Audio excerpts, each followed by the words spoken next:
Before first use, simply wipe the mat with a damp cloth to remove any excess powder.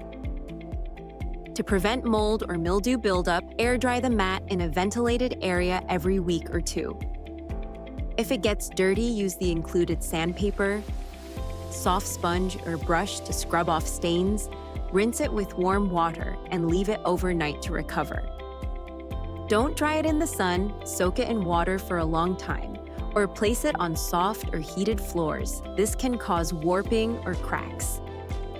If mold or odor appears, sprinkle baking soda and vinegar. Gently scrub with the included brush, rinse, and let air dry. That's it! Just a little care goes a long way. Thanks for choosing Ethera.